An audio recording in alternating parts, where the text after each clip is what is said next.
Neptune before? Any other previous jobs or saw in the OR when you walked down there? Yeah. Okay. All right. So let's go ahead and start. All right. So the Neptune is going to replace your canister treats.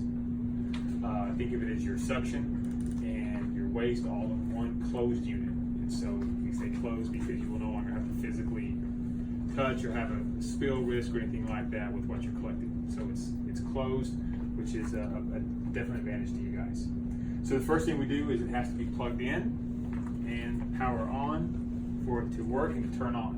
When it does turn on, each and every time you plug it in, it's going to ask you to confirm that you are not hooking these up to chest tubes, wound drains, tracheal tubes, anything like that.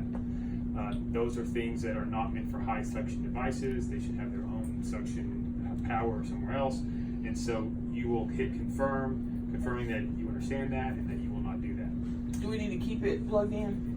It's your choice. If you don't want to plug, if you don't want it on, just unplug it. If you want it plugged in, you can have it plugged in.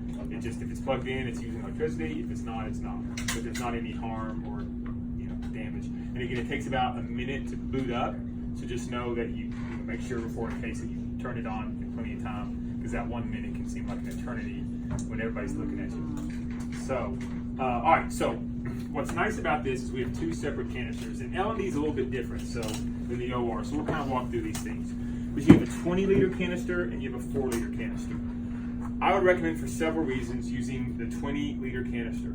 It holds more. It doesn't, the top canister as it empties into the bottom when it drains is a very small, narrow tube. And a lot of times things that we collect during C-sections and stuff are a lot thicker and more mucousy than just blood saline in the OR. So I always recommend the L&D that we just use the bottom canister if possible, because it's going to make the cleaning process easier and eliminate any clogs and different things like that.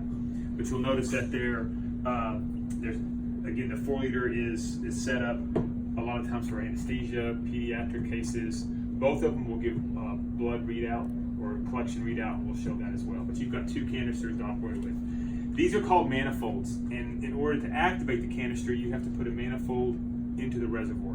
And they work the same way no matter if it's top or bottom. You'll see a manifold, we have a small and a large little tab here, and that matches perfectly with the large, small tab there. So this goes in just like a puzzle, so it'll only go in one way, and then we turn the lock just like it says here. And then what we want to hear is we want to hear that nice ding saying that this is a new manifold, and now notice that the top canister is activated. It said there's no suction, but now this is now live. So as we turn, we can turn our suction up and down now.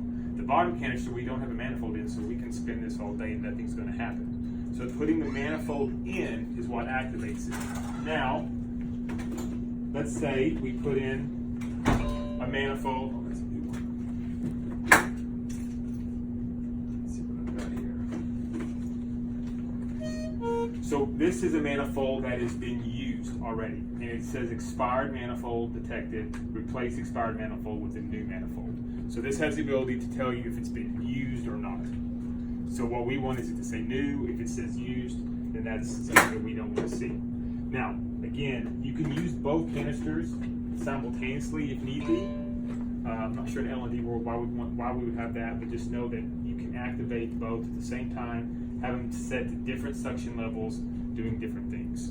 What's recommended for suction? As low as needed to do the procedure. So that's the doctor staff decision. What we usually say is, I usually say start about 120, and that gives you room to go up and down. 120 is right there in the middle. Now, notice that there's colors associated with this. As we go higher and higher, eventually we go into high, and we have an audible beep letting us know we're in high suction mode. That doesn't mean anything bad's going on, but you are in high suction. Some procedures, carotids, things like that with PD, you don't want high suction. So this lets you dial in exactly.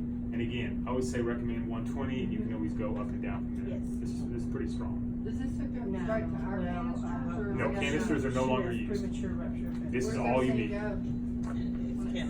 The suction goes here. Right. So your suction tubing hooks straight to the manifold. So your manifold has 4 ports, and it can hold up to 4. You can have up to 4 lines connected at the same time without losing any suction. So this is just, instead of hooking to your tree, your suction line just goes right to here. If if section line are not connected, leave them capped. If you need to hook one up, pop it open and hook it up. So you can hook up to 4 suction lines to 1 manifold. That answer your question? Yeah.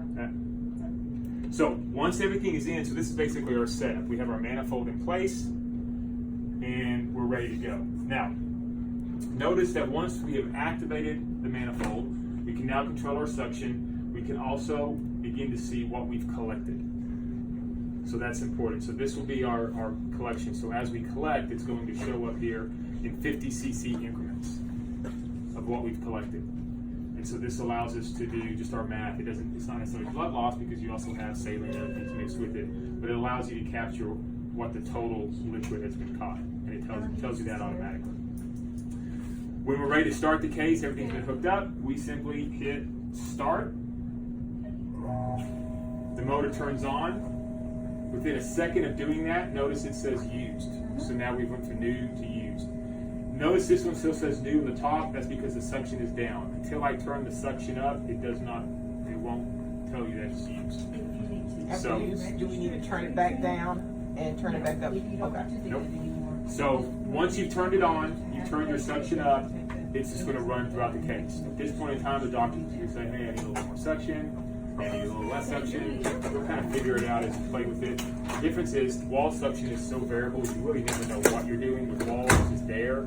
This is, like I said, in every 5 millimeters of mercury, you can dial this in. So you can be very exact with this. And so you'll kind of get a different feel for what the doctor's doing. This is as loud as it is, so it's very quiet. It's not going to cause any more noise pollution in your room.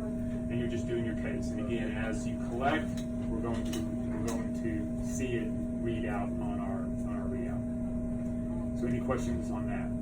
So the case is going on, everything's going well. There are a couple of things that we can now look at on our menu screen. We have the up and down, so our IV pole goes up and down, goes pretty high, so I don't want to knock into your ceiling, but just know that's what raises and lowers that. What is that used for? Who needs? IV pole, again, thinking OR, they hang a lot of bags in this, especially doing shoulder scopes, knee scopes. Oh, okay. You put your saline bags up here, any fluid that you need to. I see bags hanging on here with extra labs, Raytex. You know, there's all sorts of things that end up being hung up on this. But in the end, it's another IV pole that's in your room. It's handy, and if you need to. Okay. So we also have some other buttons here. We have the smoke evacuator button. Now, this is only if you have this filter, so this is my sample filter, but smoke in the OR is becoming a very big topic in ARN, talking about the dangers of it. So this is a built-in smoke evacuator. So this lasts 80 hours of smoke use in the OR, so it lives in your Neptune. It's a disposable, so when it's full after 80 hours, which can be months and months and months, it just gets thrown away in the red bag. But if you want to use it, then you have to have a smoke bogey pencil, which is the striker version that we talked about. That's on contract and everything. And so this is actually a smoke bogey. That plug into there, this plugs into your normal generator that you already have, same settings. And so whenever they're making the incision and cutting, you no longer have to smell the smoke. It gets sucked into here. This is a charcoal filter. It treats it and renders it dangerous. So that's what this button's here for, is to evacuate smoke. If you don't have a filter in here, this button's not going to work. So for the time being, your 3 machines won't have this in there. And so that button's basically useless right now, but that's what it's for. And again, it's something that as an L&D, y'all are interested in trialing and bringing some samples in. Those are things we can do, but that's what that button's for. Any questions on that? The next button is the empty 4-liter canister. What that'll do is if you're using the top canister, you can hit this button and it will empty from the top to the bottom. Sometimes this is, again, OR, but if I say it fills up, you collect more than you think. So if in the middle of the case, you've got to empty it from the top to the bottom. It takes about 60 seconds. It turns the suction off to do that, but it allows you to quickly empty it from the top to the bottom and then resume cases. It's another reason why I always recommend going to the bottom, is because the bottom is 20 liters. You're really not going to fill that up. You're not going to have any issues. So that's what that one is. Reset volume is very important. Let's say you have 2 C-sections back to back in the room. You don't have to empty this after each one. It can stay in your room. And let's say you've collected 4,000 or 4 liters on the first case. You'd simply hit reset volume, OK, or confirm, and it would reset it to 0. There's still 4,000 in here, but now for our next patient, it's now at 0, so we can get that collection number for the next patient. Again, we're not doing visual inspections. We're only looking at our readout because we're beginning the case with fluid already in the Neptune. And then finally, we have a 4-liter light. We hit that. There's a light on the top one to just let you see better. Again, there are certain cases or procedures that they like using the top one, and they want to be able to see very clearly. Maybe an old school anesthesiologist or an old school doctor that just still wants to physically see, the amount, and they don't trust the digital readout. 4-liter canister allows that option. Is your water already in there? Yes, ma'am. Yep. Top is 4 liters, and it Bottom says is what, 20? it says right here, 4 liters, 20 liters. And then that's really at the settings. Y'all really won't use that. That's more behind the scenes. When was the last time it was docked? When was the last time it was cleaned? When was the last time we did a terminal cleaning? All those things. So at this point, our case is over. So we're going to stop the suction. Just hit that. We don't have to turn this down or do anything like that. We're going to leave everything all the tubing that's connected, we're going to leave connected. If we start pulling stuff off, it's a splash hazard, right? Just like whenever you start pulling stuff off the banister tree, that's a splash hazard for you. So we're going to leave everything connected here. No splash risk, and we're just going to take this out as one whole unit. There's technology in here that does not let this drip or splash. So you just take this all out as one unit and throw it away. And if you got another case to follow, put a new manifold in, and that's your turnover time. So a new manifold each case? Yes. So if you ever walk in to a case and you see this is used, you just throw it away. It's been used and somebody forgot to throw it away. Okay. So it's very simple as that. So there's no guesswork in this. These are approved for single patient use. The technology kind of will prevent any backflow or anything like that, but can you get 100% guarantee that every single time? The FDA says no, you can't, so they made it a single patient use. So this helps diagnose that. So if you ever see purple, you know it's done. And you toss it. Do you throw both of those in the back away or just the one? Just the one you use. Just the one. So again, we put 2 in here. Now, most of the time, I don't think y'all will have 2 in here. What I always recommend doing is they store in here.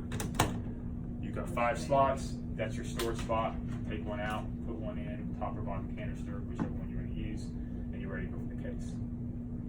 So again, if you have multiple cases, you're just going to change however long it takes you to throw that old one away, put that new one in. That's your turnover time. But if you put one in both of them for one case, it's going to use both of them. If you turn the suction up on both of them. Again, it only goes from new to used when the suction is on and you've turned the suction up. If the suction's at 0 the whole time, it's not going to go to use because it knows you haven't actually used it. Will it let you know in the front when it's full? Yes. Yes, when it starts getting full, it'll give you a warning at about, I think it's like 3,500 on the top, about 18,000 on the bottom. It'll give you a warning. Say, hey, you're getting close to being full. Any questions? Okay, so if we can, let's go back and show how we clean this. So that's back in the Housekeeping room. housekeeping room.